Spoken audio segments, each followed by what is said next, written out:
Hi guys, good evening. Welcome back to my YouTube channel. I hope ಎಲ್ಲರೂ ಚೆನ್ನಾಗಿದ್ದೀರಾ ಅಂತ. ನಾನು ಕೂಡ ತುಂಬ ಚೆನ್ನಾಗಿದ್ದೀನಿ. ಡ್ರೀಮ್ ಕ್ಯಾಚರ್ನ ಹಾಕಬೇಕು ಅಂತ ಹೇಳಿದ್ದೆ ಅಲ್ವಾ, ಅದನ್ನು ಇಲ್ಲಿ ಹಾಕಿದ್ದೀನಿ. ಮಲ್ಟಿ ಕಲರ್ದೊಂದು ಪುಟಾಣಿದು ಆ್ಯಂಡ್ ಇದೊಂದು ಬಡ್ಸ್ ಹಾಕಿದ್ದೀನಿ ಆ್ಯಂಡ್ ಇನ್ನೊಂದು ಇಲ್ಲಿ ಹಾಕಿದ್ದೀನಿ. ಅದು ವಾಶ್ ಮಾಡಿದ್ದೀನಿ ಅಲ್ವಾ, ಇನ್ನೂ ಸ್ವಲ್ಪ ದಿನ ಹೋಗಬೇಕು. ಅದು ಪುಕ್ಕ ಎಲ್ಲ ನೀಟಾಗಿ ಕಾಣುತ್ತೆ, ಆವಾಗ ಸ್ವಲ್ಪ ಇನ್ನೂ ಡ್ರೈ ಆಗಬೇಕು. ಇನ್ನೊಂದು ಇಲ್ಲಿ ಹಾಕ್ಕೊಂಡಿದ್ದೀನಿ ರೂಮಲ್ಲಿ. ಆ್ಯಂಡ್ ಇಲ್ಲೊಂದು ಕೋಟ್ ಹಾಕಿದ್ದೀನಿ. ಇದು ನಂಗೆ ತುಂಬ ಇಷ್ಟ. ಸುಮಾರು ವರ್ಷಗಳಾಯಿತು ಇದನ್ನು ನಾನು ತೊಗೊಂಡು, ಒಂದು 2-3 ವರ್ಷ ಆಯಿತು. ಇದನ್ನು ಕೂಡ ನಾನು ರೂಮಲ್ಲಿ ಹಾಕ್ಕೊಂಡಿದ್ದೀನಿ. ಇವಾಗ ಸದ್ಯಕ್ಕೆ ಕಾಫಿ ಮಾಡ್ಕೊತಾ ಇದ್ದೀನಿ. ಕಾಫಿ ಎಲ್ಲ ಟೀ ಮಾಡ್ತಾಯಿದ್ದೀನಿ. ರಂಜಿತ್ ಕೂಡ ಬರೋದು ಲೇಟ್ ಆಗುತ್ತೆ ಅಂತಂದರು, ಅದಕ್ಕೆ ನನಗೊಬ್ಳಿಗೆ ಮಾಡ್ಕೊತಾ ಇದ್ದೀನಿ. ಇನ್ನೇನಾಯಿತು. ಆ್ಯಂಡ್ ಇಲ್ಲೊಂದು ಕಾಳನ್ನ ಬೇಯಿಸೋಕೆ ಇಟ್ಟಿದ್ದೀನಿ. ಅದಿನ್ನೇನು ಆಗಿದೆ ಆಲ್ರೆಡಿ. ನಮ್ಮ ಸೈಡ್ ಒಂದು ಸಾಂಬಾರನ್ನ ಮಾಡ್ತಾರೆ. ಆ ರೆಸಿಪಿ ನಾನು ಈ ಬ್ಲಾಗಲ್ಲಿ ಇಫ್ ಪಾಸಿಬಲ್ ಶೇರ್ ಮಾಡ್ಕೊತೀನಿ, ಆಯಿತಾ. ನನಗೆ ತುಂಬಾ ಇಷ್ಟ, ತುಂಬಾ ನಿಜವಾಗ್ಲೂ ಚೆನ್ನಾಗಿರುತ್ತೆ. ನಾನು ಯಾವಾಗಲೇ ಊರಿಗೆ ಹೋದರೂ ಅಮ್ಮ ಏನು ಸ್ಪೆಷಲ್ ಮಾಡಲಿ ಅಂತ ಕೇಳಿದಾಗ, ಅಂದರೆ ಹಾಸ್ಟೆಲಲ್ಲೇ ಇದ್ದಾಗ ಹಾಲಿಡೇಸ್ಗೆ ಹೋಗ್ತಿದ್ವಲ್ಲ, ಅವಾಗ ಅಮ್ಮ ಏನು ಸ್ಪೆಷಲ್ ಮಾಡಲಿ ಅಂತ ಕೇಳಿದಾಗ ನಾನು ಯಾವಾಗಲೂ ಈ ಸಾಂಬಾರನ್ನ ಕೇಳ್ತಿದ್ದೆ. ತುಂಬಾ ಇಷ್ಟ ನನಗೆ. ಇದನ್ನು ಯಾವಾಗಲೂ ಊಟ ಮಾಡಬೇಕಾದ್ರೆ ನನಗೆ ಯಾವ ಬಿರಿಯಾನಿನೂ ಇಲ್ಲ ಇದ್ರ ಮುಂದೆ ಅಂತ ಅಂದ್ಬಿಟ್ಟು ಕಾಂಪ್ಲಿಮೆಂಟ್ಸ್ ಕೂಡ ಸುಮಾರು ಸತಿ ಮಾಡಿದ್ದೀನಿ. ಎಷ್ಟು ಸತಿ ಈ ಸಾಂಬಾರು ಕೊಟ್ಟರು ತಿಂತೀನಿ, ಬೋರ್ ಏನಾಗಲ್ಲ. ತುಂಬ ದಿನ ಹೋಗ್ಬಿಟ್ಟಿತ್ತು ನಾನು ಇಲ್ಲಿ ಬೆಂಗಳೂರಲ್ಲಿ ಮಾಡಿಕೊಂಡು, ಅದಕ್ಕೆ ಇವತ್ತು ಮಾಡ್ಕೊತಾ ಇದ್ದೀನಿ. ಶಿರಾ ಸೈಡ್, ಮಧುಗಿರಿ ಸೈಡವರೆಲ್ಲ ನನ್ನ ಬ್ಲಾಗ್ಸ್ನ ನೋಡ್ತೀರಾ, ಕಮೆಂಟ್ಸ್ನ ನೋಡ್ತೀನಿ ನಾನು. ನಿಮ್ಮದು ಬಡವನಹಳ್ಳಿ, ಶಿರಾ ಎಲ್ಲ ಕಮೆಂಟ್ ಮಾಡ್ತಿರ್ತೀರಾ. ಇನ್ನೂ ಯಾರಾದರೂ ಇದ್ದರೆ ಪ್ಲೀಸ್ ಕಮೆಂಟ್ ಮಾಡಿ. ಆ್ಯಂಡ್ ಆ ಕಡೆ ಯಾರಾದರೂ ಯೂಟ್ಯೂಬರ್ಸ್ ಇದ್ದರೂ ಕಮೆಂಟ್ ಮಾಡಿ. ನಾನು ಅವ್ರ ಬ್ಲಾಗ್ಸ್ನ ಕೂಡ ನೋಡ್ತೀನಿ. ಆ ಸೈಡವ್ರಿಗೆ ಈ ಒಂದು ರೆಸಿಪಿ ಗೊತ್ತಿರುತ್ತೆ. ಆಲ್ಮೋಸ್ಟ್ ನಮ್ಮ ಸೈಡ್ ಎಲ್ಲರಿಗೂ ಈ ಒಂದು ಸಾಂಬಾರು ತುಂಬಾ ಇಷ್ಟ ಆಗುತ್ತೆ. ಈ ವ್ಲಾಗಲ್ಲಿ ತೋರಿಸ್ತೀನಿ ಈ ಸಾಂಬಾರು ರೆಸಿಪಿ, ಓಕೆನಾ. ಇವಾಗ ಟೀ ಕುಡಿತೀನಿ. ಏನಾಯಿತು, ಟೀ ಕುಡಿದು ಆಮೇಲೆ ಸಾಂಬಾರು ಮಾಡ್ಕೋಬೇಕಾದ್ರೆ ಮತ್ತೆ ವ್ಲಾಗ್ನ ಕಂಟಿನ್ಯೂ ಮಾಡ್ತೀನಿ.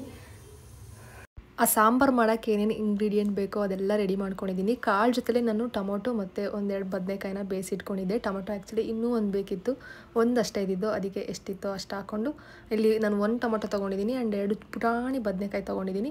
ಒಂದು 3-4 ಮೆಣಸಿನ್ಕಾಯಿನ ಹುರಿದಿಟ್ಕೊಂಡಿದ್ದೀನಿ. ಬದನೆಕಾಯ್ದು ತೊಟ್ಟಿರುತ್ತೆ ಅಲ್ವಾ, ಅದೆಲ್ಲ ನಾನು ನೀಟಾಗಿ ರಿಮೂವ್ ಮಾಡ್ಕೊತಿದ್ದೀನಿ. ಅದು ರಿಮೂವ್ ಮಾಡಿಕೊಂಡು ಟೊಮೊಟೊ ಬದನೆಕಾಯಿ ಇದೆಲ್ಲ ಸ್ಮ್ಯಾಶ್ ಮಾಡ್ಕೋಬೇಕು. ಬಟ್ ಅದು ಇನ್ನೂ ಸ್ವಲ್ಪ ಬಿಸಿ ಇತ್ತು, ಅದಕ್ಕೆ ಫಸ್ಟು ಚಿಲ್ಲಿನೆಲ್ಲ ಸ್ಮ್ಯಾಶ್ ಮಾಡ್ಕೊಳ್ಳೋಣ ಅಂತ ಅಂದ್ಬಿಟ್ಟು ಚಿಲ್ಲಿ ತೊಗೋತಿದ್ದೀನಿ. ಒಂದು ಫ್ಯೂ ಟೈಮ್ಸ್ ಅಷ್ಟೇ ನಾನು ಈ ಸಾಂಬಾರನ್ನ ಮಾಡ್ಕೊಂಡಿರೋದು. ಚಿಲ್ಲಿನ ಕೈಯಲ್ಲಿ ಸ್ಮ್ಯಾಶ್ ಮಾಡಿಕೊಂಡ್ರೆ ಸ್ವಲ್ಪ ಹೊತ್ತಾದಮೇಲೆ ಕೈಯೆಲ್ಲ ಸ್ವಲ್ಪ ಉರಿಯುತ್ತಲ್ಲ, ಅದಕ್ಕೆ ನಾನು ಫಸ್ಟು ಲೋಟದಲ್ಲಿ ಸ್ಮ್ಯಾಶ್ ಮಾಡ್ಕೊತಾ ಇದ್ದೀನಿ.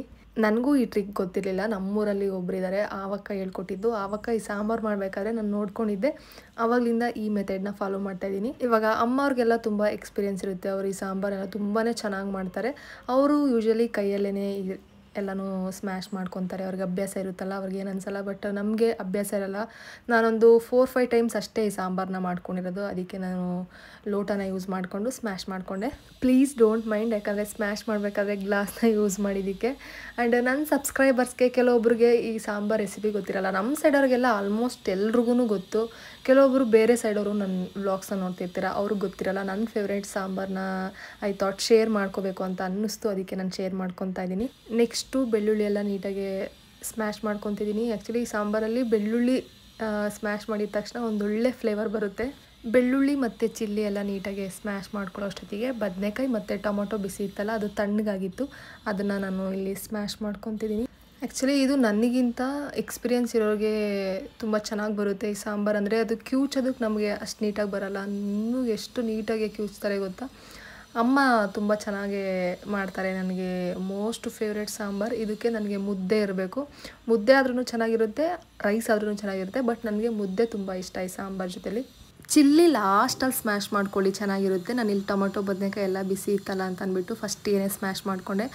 ಅಟ್ ಲಾಸ್ಟ್ ಎಲ್ಲ ಆದಮೇಲೆ ಸ್ವಲ್ಪ ಕೊತ್ತಂಬರಿ ಸೊಪ್ಪನ್ನ ಹಾಕ್ಕೊಂಡು ಮತ್ತೆ ಕ್ಯೂಚ್ಕೊತಿದ್ದೀನಿ. ಇನ್ನೂ ಕೆಲವೊಂದಷ್ಟು ವೆಜಿಟೇಬಲ್ಸ್ನ ಆ್ಯಡ್ ಮಾಡ್ತಾರೆ ಈ ಸಾಂಬಾರಿಗೆ. ಬೆಂಡೆಕಾಯಿನ ಕೂಡ ಹುರ್ಕೊಂಡು ಸ್ಮ್ಯಾಶ್ ಮಾಡ್ಕೊತಾರೆ, ಅದು ಕೂಡ ಚೆನ್ನಾಗಿರುತ್ತೆ. ಬಟ್ ನಾನೇನಿಲ್ಲಿ ಬೆಂಡೆಕಾಯಿನ ಆ್ಯಡ್ ಮಾಡ್ಕೊಂಡಿಲ್ಲ. ಎಲ್ಲ ನೀಟಾಗಿ ಸ್ಮ್ಯಾಶ್ ಮಾಡಿಕೊಂಡು ನಾವು ಕಾಳನ್ನ ಬೇಯಿಸಿಟ್ಕೊಂಡಿರ್ತೀವಲ್ಲ, ಆ ವಾಟರ್ ಒಳಗಡೆ ಇದನ್ನು ಮಿಕ್ಸ್ ಮಾಡ್ಕೋಬೇಕು. ಕಾಳು ಕೆಲವೊಬ್ಬರು ಹಸಿ ಕಾಳು ಯೂಸ್ ಮಾಡ್ತಾರೆ. ಈ ಟೈಮಲ್ಲಿ ಹಸಿ ಕಾಳು ಸಿಗೋಲ್ಲ ಅಲ್ವಾ, ಒಣಗಿರೋ ಕಾಳನ್ನೇ ನೆನೆಸ್ಬಿಟ್ಟು ಬೇಯಿಸಿದ್ರು ಕೂಡ ತುಂಬ ಚೆನ್ನಾಗಿರುತ್ತೆ. ನಾನಿಲ್ಲಿ ಒಣಗಿರೋ ಕಾಳನ್ನೇ ಊರಿಂದ ಅಮ್ಮ ಕಟ್ ಕಳಿಸಿದ್ರು, ಅದನ್ನು ನೆನೆ ಹಾಕ್ಬಿಟ್ಟು ಈ ಸಾಂಬಾರನ್ನ ಮಾಡಿದ್ದು. ಸಾಂಬಾರೆಲ್ಲ ರೆಡಿ ಆಯಿತು. ನಾನು ಇಲ್ಲಿ ನೆಕ್ಸ್ಟು ಮುದ್ದೆಗೆ ಇಟ್ಕೊತಿದ್ದೀನಿ. ಆ ಕಡೆ ಆಲ್ರೆಡಿ ರೈಸ್ಗೆ ಕೂಗ್ಸಿಟ್ಟಿದ್ದೆ. ನನಗೆ ಮುದ್ದೆ ಎನಫ್ ಅಂತ ಅನಿಸುತ್ತೆ, ಬಟ್ ರಂಜಿತ್ಗೆ ಸ್ವಲ್ಪ ರೈಸ್ ಕೂಡ ಇರಬೇಕು, ಅದಕ್ಕೆ ಸ್ವಲ್ಪ ರೈಸ್ ಕೂಡ ಮಾಡಿದ್ದೀನಿ.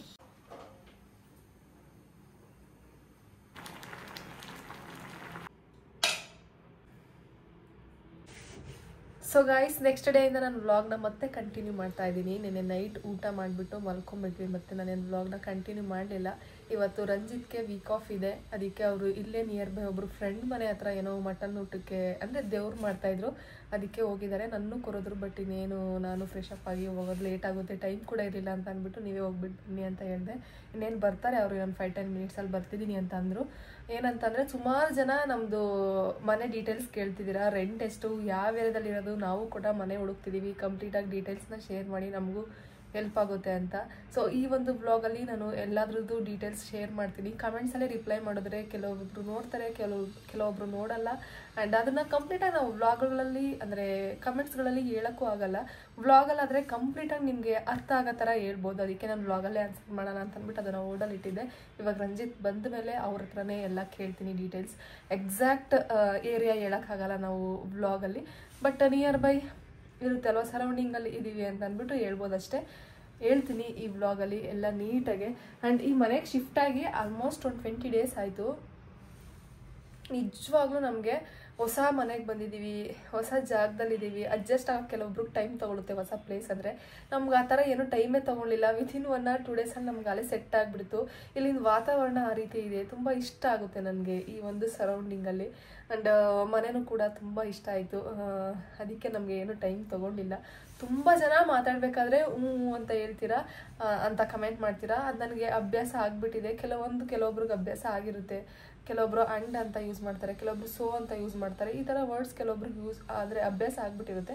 ನನಗೆ ಇದೊಂದು ಅಭ್ಯಾಸ ಆಗಿಬಿಟ್ಟಿದೆ. ಬಟ್ ಸ್ಟಿಲ್ ನಾನು ಅಪ್ಕಮಿಂಗ್ ವ್ಲಾಗ್ಸಲ್ಲಿ ಇನ್ಮೇಲಿಂದ ಮಾಡೋ ವ್ಲಾಗ್ಸ್ಗಳಲ್ಲಿ ಅದನ್ನು ಅವಾಯ್ಡ್ ಮಾಡ್ತೀನಿ, ಆದಷ್ಟು ಅವಾಯ್ಡ್ ಮಾಡ್ತೀನಿ. ಓಕೆನಾ, ನಾನು ಆದಷ್ಟು ಟ್ರೈ ಮಾಡ್ತೀನಿ ಆ ವರ್ಡ್ನ ಯೂಸ್ ಮಾಡದೇ ಇರೋದಕ್ಕೆ. ಆ್ಯಂಡ್ ಅವ್ರು ಬಂದಮೇಲೆ ನಾನು ಮತ್ತೆ ವ್ಲಾಗ್ನ ಕಂಟಿನ್ಯೂ ಮಾಡ್ತೀನಿ. ಇನ್ನೊಂದು 5-10 ಮಿನಿಟ್ಸಲ್ಲಿ ಬರ್ತೀನಿ ಅಂತ ಹೇಳಿದ್ದಾರೆ. Keep waiting. ಆಚೆ ಕಡೆ ಎಲ್ಲ ಹೇಗಿದೆ ಆ್ಯಂಡ್ ಏರಿಯಾ ಹೇಗಿದೆ ಅಂತ ಅಂದ್ಬಿಟ್ಟು ನಾನು ಇವಾಗ ನಿಮ್ಮ ಜೊತೆ ಶೇರ್ ಮಾಡ್ತೀನಿ. ನೀವು ಕೂಡ ತುಂಬ ಜನ ನಮ್ಮ ಮನೆನ ಇಷ್ಟಪಟ್ರಿ ಅದಕ್ಕೆ. ಆ್ಯಂಡ್ ಆಚೆ ಹೋಗಿ ನಾನು ಅಷ್ಟು ಮಾತಾಡೋಕ್ಕಾಗಲ್ಲ, ಬಿಕಾಸ್ ಆಫ್ ನಾಯ್ಸ್. ತುಂಬ ವೆಹಿಕಲ್ಸ್ ಓಡಾಡ್ತಿರುತ್ತೆ, ಅಲ್ಲೊಂದು ರೋಡ್ ಇದೆ, ಮೇಯ್ನ್ ರೋಡಲ್ಲಿ. ಅದಕ್ಕೆ ಆ ವೆಹಿಕಲ್ಸ್ ಸೌಂಡ್ಗೆ ನಾನು ಮಾತಾಡೋದ್ರು ಕೇಳಿಸಲ್ಲ. ಸುಮಾರು ಜನ ಆಚೆ ಮಾತಾಡ್ತಿದ್ರೆ ಅದನ್ನು ಕಂಪ್ಲೇಂಟ್ ಮಾಡ್ತೀರಾ, ಆಚೆ ಕಡೆ ಮಾತಾಡ್ತಿದ್ರೆ ಆಚೆ ಕಡೆ ನಾಯ್ಸ್ದೇ ಕೇಳಿಸುತ್ತೆ, ನಿಮ್ಮ ವಾಯ್ಸ್ ಕ್ಲಿಯರಾಗಿ ಕೇಳಿಸಲ್ಲ ಅಂತ. ಬಟ್ ಸ್ಟಿಲ್ ನಮ್ಮ ಫೋನ್ಗಳಲ್ಲೆಲ್ಲ ನಿಜವಾಗ್ಲೂ ವಾಯ್ಸ್ ಕೇಳಿಸುತ್ತೆ ಗೈಸ್. ಯಾಕೆ ಆ ಥರ ಕಮೆಂಟ್ ಮಾಡ್ತಿರೋ ಗೊತ್ತಿಲ್ಲ. ಎಲ್ಲ ವ್ಲಾಗ್ಸ್ಗಳಲ್ಲೂ ಒಬ್ಬರಾದರೂ ಕಮೆಂಟ್ ಮಾಡಿರ್ತಾರೆ ವಾಯ್ಸ್ ಕೇಳಿಸಲ್ಲ ಅಂತ ಅಂದ್ಬಿಟ್ಟು. ನಿಜವಾಗ್ಲೂ ವಾಲ್ಯೂಮ್ ಇನ್ಕ್ರೀಸ್ ಮಾಡ್ಕೊಳ್ಳಿ, ಕೇಳಿಸುತ್ತೆ. ನಾನೆಲ್ಲ ಅಪ್ಲೋಡ್ ಮಾಡೋದಕ್ಕಿಂತ ಮುಂಚೆ ಒಂದು ವ್ಲಾಗ್ನ ಸುಮಾರು 5-6 ಸತಿ ನಾನು ಚೆಕ್ ಮಾಡಿ ಅಪ್ಲೋಡ್ ಮಾಡೋದು. ವಾಯ್ಸ್ ಕೇಳಿಸುತ್ತೆ, ಎಲ್ಲೋ ಕೆಲವೊಂದು 1 ನಿಮಿಷ 2 ನಿಮಿಷ ನಾನು ಆಚೆ ಮಾತಾಡಿರೋದು ಕೇಳಿಸಿರಲ್ಲ ಅಷ್ಟೇ. ಬಟ್ ಸ್ಟಿಲ್ ಇನ್ನು ಅಪ್ಕಮಿಂಗ್ ವ್ಲಾಗ್ಸಲ್ಲಿ ಇನ್ನೂ ಜೋರಾಗಿ ಮಾತಾಡ್ತೀನಿ. ಓಕೆನಾ, ಇವಾಗ ಆಚೆ ತೋರಿಸ್ತೀನಿ.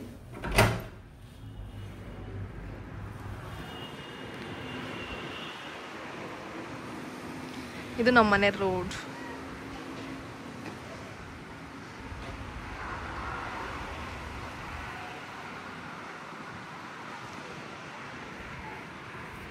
ನಮ್ಮ ಮನೆ ಮುಂದೆ ಪ್ಯಾಸೇಜ್ ಈ ರೀತಿ ಇದೆ.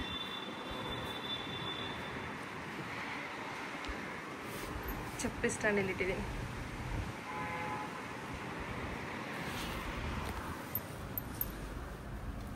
ಅಷ್ಟೇ, ಗಾಳಿ ತುಂಬಾ ಗಾಳಿ, ಆಷಾಢದ ಗಾಳಿ, ಸಿಕ್ಕಾಪಟ್ಟೆ ಗಾಳಿ ಬೀಸುತ್ತೆ. ಆಚೆ ಹೋದರೆ ಅದ್ರದ್ದು ಮೇನ್ ರೀಸನ್ ಗಾಳಿ ಸೌಂಡ್ಗೂ ಕೇಳಿಸಲ್ಲ ನಿಮಗೆ. ಅದಕ್ಕೆ ಆದಷ್ಟು ನೆಕ್ಸ್ಟ್ ಟೈಮಿಂದ ನಾನು ವ್ಲಾಗ್ಸ್ನ ಮಾಡಬೇಕಾದ್ರೆ ಜೋರಾಗಿ ಮಾತಾಡ್ತೀನಿ. ಆ್ಯಂಡ್ ನಮ್ಮ ಮನೆ ಒಳಗಡೆ ನಾನು ಏನಾರ ವ್ಲಾಗ್ನ ಶೂಟ್ ಮಾಡ್ತಿದ್ದೀನಿ ಅಂದರೆ ವಿಂಡೋ ಕ್ಲೋಸ್ ಇರೋದನ್ನ ಲಾಕ್ ಮಾಡ್ಕೊತೀನಿ. ವಿಂಡೋ ಓಪನ್ ಇದ್ದರೂ ಆ ಗಾಳಿ ಸೌಂಡ್ಗೆ ಕೆಲವೊಂದು ಟೈಮ್ ಕೇಳಿಸಿರಲ್ಲ. ನಿಮಗೂ ಬೇಜಾರಾಗಬಾರ್ದಲ್ವಾ, ಕೆಲವೊಬ್ರಿಗೆ ಮೇ ಬಿ ಫೋನ್ಗಳಲ್ಲಿ ಕೇಳಿಸ್ತಿರೋಲ್ವೇನೋ. ಅದಕ್ಕೆ ಇನ್ಮೇಲಿಂದ ನಾನು ಜೋರಾಗಿ ಮಾತಾಡ್ತೀನಿ. ಓಕೆ,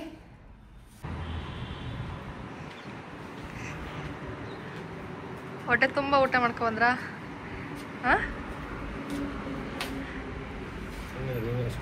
ಹಾಂ, ನೀವೆಷ್ಟೇ ಇಲ್ಲ ಕಟ್ಟಿಂಗ್ ಮಾಡಿಸಿದ್ದೀರ ತಾನೇ ಇವತ್ತು?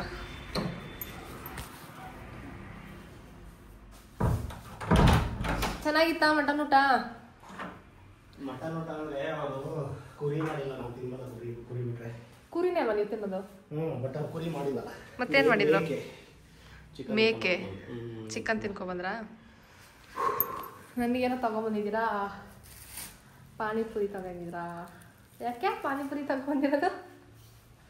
ಹಾಂ, ಮೆಸೇಜ್ ಮಾಡಿ ಸೇಕಿದ್ವಿ. ಮೆಸೇಜ್ ನಾನು ಒಂದೇ ಸತಿ ಮಾಡಿರೋದು. ನಾನು ಹೇಳಿದ್ದು ಗೋಲ್ಗಪ್ಪ ತಗೊಬನ್ನಿ ತಿನ್ನಂಗೆ. ಗೋಲ್ಗಪ್ಪನೇ ಅದು. ಗೋಲ್ಗಪ್ಪನೇನಾ? ಸಿಕ್ತಿಲ್ಲ ಅಂದ್ರಲ್ಲ. ಫೋನ್ ಮಾಡಿ ಏನು ಮಾಡ್ತೀರಾ? ಇಲ್ಲ ಅಂತ ಹೋಗಿ ಸುಸ್ತಾಗೋಯ್ತಾ? ಏನು ಗೊತ್ತಾ, ತುಂಬ ಜನ ಮನೆದು ರೆಂಟ್ ಎಲ್ಲ ಕೇಳ್ತಾವ್ರಲ್ಲ, ಹೇಳ್ರಿ. 10,000. ಏಯ್ ಇನ್ನೇ ಅಲ್ಲ, ನೀಟಾಗಿ ಹೇಳಿ, ಡೀಟೇಲ್ಡಾಗಿ ಎಲ್ಲ. ಇವಾಗ ತಿಂತೀನಿ, ಫಸ್ಟ್ ತಿನ್ನಿದಾದ್ಮೇಲೆ ಹೇಳಿ ನೀಟಾಗಿ, ಸರಿನಾ? ಸರಿ, ಓಕೆ. ಎಲ್ಲ ಹಿಂಗೆ ಸಪ್ರೇಟ್ ಬಿಲ್ ಎಲ್ಲ ಸಪ್ರೇಟ್ ಹೇಳಿ, ಓಕೆನಾ? ಓಕೆ. ಹೇಳ್ರಿ. ಫಸ್ಟು ಜಾಸ್ತಿ ಎಲ್ಲರೂ ಕೇಳೋದು ಏರಿಯಾ ಯಾವುದು ಅಂತ ಜಾಸ್ತಿ ಕೇಳೋದಾಯ್ತಾ. ಇವಾಗ ಎಕ್ಸಾಕ್ಟ್ ಏರಿಯಾ ಯಾವುದು ಅಂತ ಹೇಳೋಕ್ಕಾಗಲ್ಲ. ಇಂಥ ಏರಿಯಾ ಸರೌಂಡಿಂಗಲ್ಲಿ ಇದ್ದೀವಿ ಅಂತ ಹೇಳ್ಬೋದು. ಹೇಳಿ ಯಾವುದು ಅಂತ. ಡಿ ಗ್ರೂಪ್ ಲೇಔಟಲ್ಲಿರೋದು. ಅವ್ರು ಅವಾಗಲೇ ಫಸ್ಟ್ಗೆ ವಿಡಿಯೋ ಮಾಡಬೇಕಾದ್ರೆ ಫುಲ್ ಏರಿಯಾ ಕ್ರಾಸು ಎಲ್ಲ ಹೇಳ್ತಿದ್ರು. ನೆಕ್ಸ್ಟು ಜಾಸ್ತಿ ಕೇಳೋದು, ಕಾಣಿಸ್ತಿರ್ತೀರಾ, ನೆಕ್ಸ್ಟ್ ಜಾಸ್ತಿ ಕೇಳೋದು ರೆಂಟ್. ನೀವು ವಾಟ್ರ್ ಬಿಲ್ಲು, ಕರೆಂಟ್ ಬಿಲ್ಲು ಎಲ್ಲ ಬಿಟ್ಬಿಡಿ. ಎಲ್ಲ ಬಿಲ್ ಎಕ್ಸ್ಟ್ರಾ ಬರೋದು ಬಿಲ್ ಬಿಟ್ಬಿಡಿ. ಯಾಕಂದರೆ ನಾವಿನ್ನ ಇಲ್ಲಿಗೆ ಬಂದು 1 ಮಂತ್ ಆಗಿದೆ ಅಲ್ವಾ. ಕರೆಂಟ್ ಬಿಲ್ಲು, ವಾಟ್ರ್ ಬಿಲ್ಲು ಎಲ್ಲ ನಾವು ಬೇಕಾದರೆ 1 ಮಂತ್ ಆದಮೇಲೆ ಎಲ್ಲ ನಾನು ನೆಕ್ಸ್ಟ್ ವ್ಲಾಗ್ಸಲ್ಲಿ ಯಾವಾಗಾದ್ರೂ ಹೇಳ್ತೀನಿ ನಾನು. ಬರೀ ರೆಂಟ್ ಮಾತ್ರ ಹೇಳಿ. 8,500 ಅಡ್ವಾನ್ಸ್. 90 ಹೇಳಿದ್ದಾರೆ, 50 ಕೊಟ್ಟಿದ್ದೀವಿ. 90 ಹೇಳಿದ್ರು ಅವರು. ನಾವು 90 1 BHKಗೆಲ್ಲ 90K ಯಾರು ಕೊಡ್ತಾರೆ ಅಂತ ಅಂದ್ಬಿಟ್ಟು ಕಡಿಮೆ ಮಾಡಿಸಿ 50Kಗೆ ಫೈನಲ್ ಮಾಡಿ 50K ಪೇ ಮಾಡಿದ್ದೀವಿ ಅಡ್ವಾನ್ಸ್ ಅಲ್ವಾ. ಅಷ್ಟೇ ಜಾಸ್ತಿ ಕೇಳ್ತಿದ್ದು. ಅದಾದಮೇಲೆ ಅದು ಫ್ರೇಮ್ ಇದೆಯಲ್ಲ, ನೀವು ಹಾಕಿರೋದೇ ಕರೆಕ್ಟಾಗಿದೆಯಂತೆ. ಏನು ಗೊತ್ತಾ, ನನಗೂ ಹಂಗೆ ಅನ್ನಿಸ್ತು, ನೀವು ಹಾಕಿರೋದೇ ಕರೆಕ್ಟಾಗಿದೆ ಅಂತ. ಯಾಕಂದರೆ ನಮ್ಮದು ಫೇಸೇ ಕ್ಲಿಯರಾಗಿ ಕಾಣಿಸ್ತಿರ್ಲಿಲ್ಲ ಮೇಲ್ಗಡೆ ಹಾಕಿದಾಗ. ಇವಾಗ ನಮ್ಮದು ಫೇಸ್ ಕ್ಲಿಯರಾಗಿ ಕಾಣಿಸುತ್ತೆ. ಯಾರಾದರೂ ಬಂದಿರೋ ಕುತ್ಕೊಂಡ್ರು ನೀಟಾಗಿ ಕಾಣಿಸುತ್ತೆ. ಅದೇನೋ ಪರ್ಫೆಕ್ಟಾಗಿದೆ. ಆ್ಯಂಡ್ ಇನ್ನೊಂದು ಇಲ್ಲಿ ಗಣೇಶ ಫೋಟೋ ಹಾಕಿದ್ದೀವಿ. ಅದನ್ನು ಇವರೇ ಹಾಕಿದ್ದು. ಇಲ್ಲಿ ರಾಧಾಕೃಷ್ಣದ ಅವರೇ ನೋಡಿದ್ರು. ನೋಡಿರಲಿಲ್ಲ ಅನ್ಸುತ್ತಲ್ಲ, ರಾಧಾಕೃಷ್ಣದ ಇಲ್ಲಿ ಹಾಕಿದ್ದೀವಿ. ನಮ್ಮನೆ ಎರಡೂ ಚೆನ್ನಾಗಿದೆ ಅಂತಾರೆ. Thank you. ಇವರೇ ಮಾಡಿಕೊಟ್ಟಿದ್ದೀವಿ ಮನೆ. ಇವರೇ ಫಸ್ಟ್ ನೋಡಿದ್ದು ಆನ್ಲೈನಲ್ಲಿ OLX-ಅಲ್ಲಿ. ತುಂಬ ಜನ ನಾವು ಮನೆ ನೋಡ್ತಿದ್ದೀವಿ, ಹೆಲ್ಪ್ ಆಗುತ್ತೆ ಅಂದ್ಬಿಟ್ಟು ಡೀಟೇಲ್ಸ್ ಕೇಳಿದ್ದು. ನಾವು ಮನೆ ಚೆನ್ನಾಗಿದೆ ಮನೆಗಳು, ಡೇ ಗ್ರೂಪ್ ಲೇಔಟಲ್ಲಿ ಚೆನ್ನಾಗಿದೆ ಮನೆಗಳು. ಕಾಸ್ಟ್ ವೈಸೂ ಕಡಿಮೆ, ಮತ್ತು ಟ್ರಾಫಿಕ್ಕು ಕಡಿಮೆ. ನೈಸ್ ರೋಡ್ ಹತ್ರ ಇರುತ್ತೆ. ಎಲ್ಲ ಹೇಳ್ಬೇಡಿ. ಏನಂದರೆ ಊರಿಗೆ ಹೋಗೋಕ್ಕೂ ನಮಗೆ ಕನ್ವೀನಿಯೆಂಟು ಅಲ್ವ ರೀ, ಹತ್ರ ಊರಿಗೆ ಹೋಗೋದಕ್ಕೆ. ನಾವು ಲಾಸ್ಟ್ ಟೈಮ್ ಊರಿಗೆ ಹೋದಾಗ ಬರೀ 2 hours ಅಷ್ಟೇ ಅವ ತೊಗೊಂಡಿದ್ದು. 2 hours ಅಷ್ಟೇ. ನಾನು ವೈಟ್ ಫೀಲ್ಡಲ್ಲಿ ಇದ್ದೆ ಅಲ್ವ, ಅವಾಗ ಊರಿಗೆ ಹೋಗ್ಬೇಕಂದ್ರೆ ನನಗೆ ಬಸ್ಸಲ್ಲಿ 2 hour, ಮೆಟ್ರೋದಲ್ಲಿ 1 hour, ಮತ್ತು ಅಲ್ಲಿಂದ ಅಲ್ಲಿಗೆ ಬೆಂಡಿಗನಲ್ಲಿ ಮೆಟ್ರೋ ಸ್ಟೇಷನ್ ಹತ್ರ ಹತ್ಕೊತಿದ್ದಿದ್ದು ನಾನು. ಅವಾಗ ಅಲ್ಲಿ ಕ್ಯಾಬ್ ಬುಕ್ ಮಾಡ್ಕೊಂಡು ಬರ್ತಿದ್ದೆ. ಅಲ್ಲೊಂದು 20 minutes ಹಿಂಗೆ ಟೈಮೇ ಹೋಗ್ತಿತ್ತು. ಊರಿಗೆ ಹೋಗ್ಬೇಕು ಅಂದರೆ ಯಪ್ಪ ಹೋಗ್ಬೇಕಾ ಅಂತ ಅನ್ಸೋದು. ಟ್ರಾವೆಲಿಂಗ್ ಜಾಸ್ತಿ ಟೈಮ್ ತೊಗೊಳೋದಕ್ಕೆ. ಇವಾಗ 2 hours ಅಲ್ವಾ, ಬೇಗ ಹೋಗ್ಬೋದು. ಏನಾದರೂ ಮಾತಾಡಿರಲ್ವ ಆಗಲಿ ಅಷ್ಟೇ. ಅವ್ರು ಜಾಸ್ತಿ ಮಾತಾಡಲ್ಲ, ಅವ್ರ ಪಾಪ ಹುಷಾರಿಲ್ಲ. ಕೋಲ್ಡ್ ಇಬ್ರಿಗೂ ಕೋಲ್ಡ್, ನನಗೂ ಕೋಲ್ಡ್ ಆಗಿದೆ. ಯಾಕೆ ಕೋಲ್ಡ್ ಆಗಿರೋದು ಇಬ್ರಿಗೂ? ಬಾಡಿ ಹೀಟಾಗಿ ಬಾಡಿ ಕೋಲ್ಡ್ ಆಗಿದೆ. ಹೀಟಾಗಿ ಬಾಡಿ ಕೋಲ್ಡ್ ಆಗಿದೆಯಾ? ನಾವೇನು ಆ ಥರ ತಿಂದಿಲ್ಲಲ್ಲ ಆಚೆ ನಾನೇನೇನು ತಿಂದಿಲ್ಲ. ರೀಲ್ಸ್ ನೋಡ್ತಾವ್ರೆ. ಬನಾನಾ ತಿಂತೀರಾ? ಬನಾನಾ ತಗೊಂಡು ಬನ್ನಿ ಅಂತ ಅಂದ್ಬಿಟ್ಟು ನೆನ್ನೆ ಹೇಳಿದ್ರೆ ನಾನೇನೋ ಒಂದು 1/2 kg ತಗೊಂಬನ್ನಿ ಅಂತ ಹೇಳಿದ್ ನಿಮಗೆ. ನೀವು 1.5 kg ಏನೋ ತಂದಿದ್ದೀರತ್ತ. ವಾಟ್ ಇಟ್ಕೊಂಡ್ಬಿಡ್ತೀನಿ. ಈ ಟೇಬಲ್ ಮೇಲೆ ಏನಿಟ್ರು ಬೀಳ್ತವೆ. ಎಷ್ಟೊಂದು ಜನ ಈ ಟೇಬಲ್ದು ಮ್ಯಾಟ್ದು ಲಿಂಕ್ ಕೇಳ್ತಿದ್ದೀರಾ.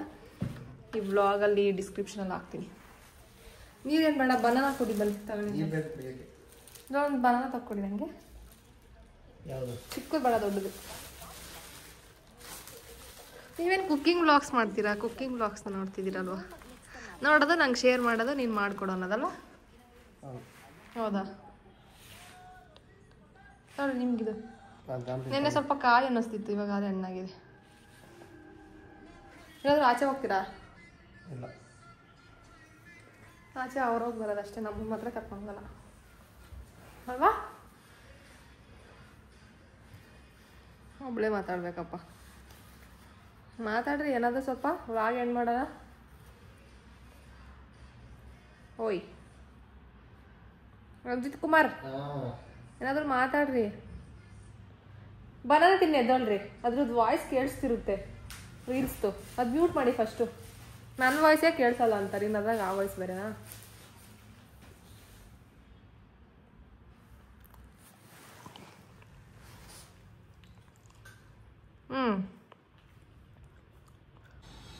ಸೊ ಗಾಯ್ಸ್, ಈ ವ್ಲಾಗ್ನ ನಾನು ಇಲ್ಲಿಗೆ ಎಂಡ್ ಮಾಡ್ತಾ ಇದ್ದೀನಿ. ಆಫ್ಟರ್ 2 days ಈ ವ್ಲಾಗ್ನ ಎಂಡ್ ಮಾಡ್ತಿದ್ದೀನಿ. ಹುಷಾರಿರಲಿಲ್ಲ, ಅದಕ್ಕೆ ನಾನು ವ್ಲಾಗ್ನ ಕಂಟಿನ್ಯೂ ಕೂಡ ಮಾಡಲಿಲ್ಲ.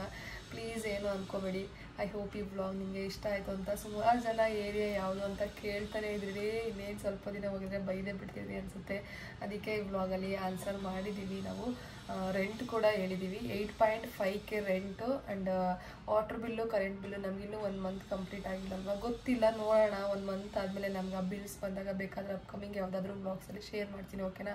ಆ್ಯಂಡ್ ನೆಕ್ಸ್ಟ್ ಯಾವ ರೀತಿ ವ್ಲಾಗ್ಸ್ ಬೇಕಂತಲೂ ಪ್ಲೀಸ್ ಕಮೆಂಟ್ ಮಾಡಿ. ನನಗೆ ಗೊತ್ತಾಗ್ತಿಲ್ಲ ನೆಕ್ಸ್ಟ್ ಯಾವ ಥರ ವ್ಲಾಗ್ಸ್ ಮಾಡಬೇಕು ಅಂತ. ನೆಕ್ಸ್ಟ್ ವ್ಲಾಗಲ್ಲಿ ಸಿಗ್ತೀನಿ. Bye, take care, have a nice day.